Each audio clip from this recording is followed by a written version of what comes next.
Hai sentito? Gioia si sposa! Ma dai, e quando? A dicembre prossimo. Ma è prestissimo.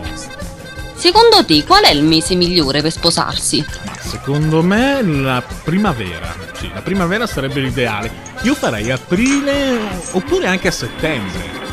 Hai visto? Alla fine si sposa con sta straniera! Sì, te l'avevo detto, non ci si può fidare degli uomini. Andrea? Tutto bene, tutto bene, tutto bene? Sì, Teresa, tutto bene, perché? Allora, quando ti sposi, dai, dimmelo, dai, che faremo tutta, dimmelo, dai, che sono curiosa.